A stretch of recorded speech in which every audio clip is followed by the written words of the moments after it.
આ દ્રશ્ય કોઈ ઉત્તર પ્રદેશ કે બિહારના નથી, આ દ્રશ્ય ગુજરાતના છે, જ્યાં સેવા, સુરક્ષા, શાંતિ માટે પોલીસ વખણાય છે. પરંતુ આ દિવસોમાં આ સામાજિક તત્વોએ શહેર જે આખું બાનમાં લીધું છે, જે આતંક મચાવવાની શરૂઆત કરી છે, જાહેરમાં તલવારો, હથિયારો સાથે બેફામ બન્યા છે, તેના કારણે એક મોટી મુશ્કેલી અને સમસ્યા સામાન્ય જનતા તો અનુભવી રહી છે, પરંતુ હવે પોલીસ માટે પણ એક મોટો પડકાર બન્યો છે.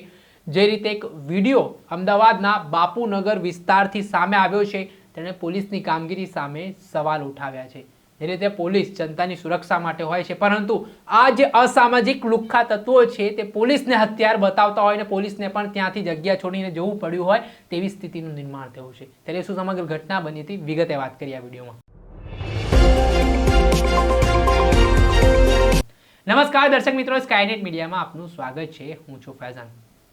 છેલ્લા થોડાક સમયથી અમદાવાદમાં જે અસામાજિક તત્વો બેફામ બન્યા છે, હત્યાની ઘટનાઓને અંજામ આપી રહ્યા છે, ને તેને લઈને અમદાવાદ પોલીસ દિવસ રાત મહેનત કરીને કડક હાથે કાર્યવાહી કરી રહી છે. રાત્રિ દરમિયાન ચેકિંગ પણ કરવામાં આવી રહ્યું છે, પરંતુ અસામાજિક તત્વોનું પેટનું પાણી જ નથી હલી રહ્યું. કાયદા વ્યવસ્થાની સ્થિતિને તેઓ ઘોડીને પી ગયા હોય તેવી સ્થિતિનું નિર્માણ થયું છે.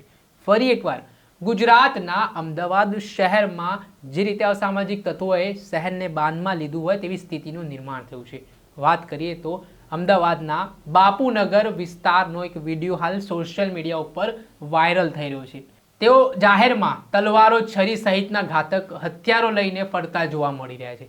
જાણે કે તેમને પોલીસનો કોઈ ડર રહ્યો જ નથી, કોઈ ખોફ રહ્યો જ ન હોય તેવી સ્થિતિનું નિર્માણ થયું છે. તેને લઈને પોલીસની કામગીરી સામે પણ અનેક પ્રકારના સવાલ ઉઠી રહ્યા છે. આ દિવસોમાં અમદાવાદ પોલીસ દ્વારા જે કોઈ પણ ક્રાઇમની ઘટના બની રહી છે તો આરોપીઓનું જાહેરમાં સરઘસ કાઢવામાં આવી રહ્યું છે, વરઘોડો કઢાઈ રહ્યો છે અને માફી પણ તેમને મંગાવવામાં આવતી હોય છે.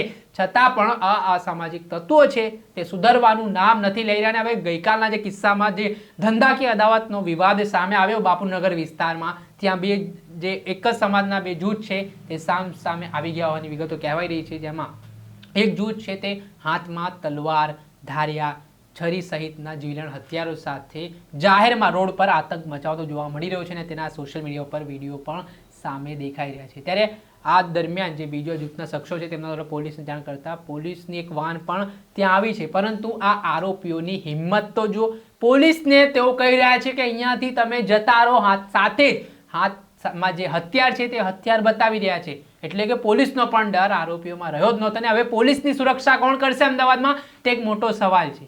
કેમ કે અસામાજિક તત્વોએ જે પ્રકારે ડરનો માહોલ ઊભો કર્યો છે, સામાન્ય જનતા તો ઠીક, પરંતુ હવે પોલીસ પણ આ અસામાજિક તત્વોથી સુરક્ષિત ન હોય તેવી સ્થિતિનું નિર્માણ થયું છે. આ ઘટના બન્યા બાદ પોલીસ વિભાગમાં પણ દોડધામ મચી હતી. ત્યારે આ મામલાને લઈને પોલીસ અધિકારીનું પણ નિવેદન સામે આવ્યું છે. તેઓ શું કહી રહ્યા છે, શું કારણો હતા આવા કે આ લોકો જાહેરમાં હથિયારો, તલવારો લઈને ધસી આવ્યા હતા, તે સાંભળી લો. सर, ये जो आज का बनाव बना है उसके सिलसिले में आप क्या बताओगे?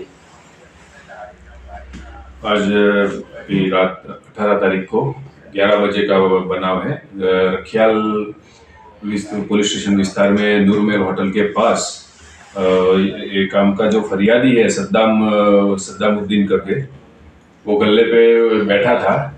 तब ये जो आरोपी है सरवर कड़ो और उसके साथ 5-6 लोग थे, वो सब गल्ले पे गए और उनको जाके पूछा कि भाई तुम्हारा भाई सलमान कहाँ है. सलमान के साथ उनकी कुछ दुश्मनी चल रही है. तो उन्हें फरियादी ने बताया कि मुझे मालूम नहीं है, मेरी उनसे कुछ बनती नहीं है. तो ये सब गाली गलौज करने लगे और बोला कि वो नहीं है तो कोई बात नहीं, हम तुमसे बदला लेंगे, भाइयों से बदला लेंगे, ऐसा बोल के तलवार से वो हमला किया और उसको मारने की कोशिश की. तो वो फरियादी वहाँ से भाग गए.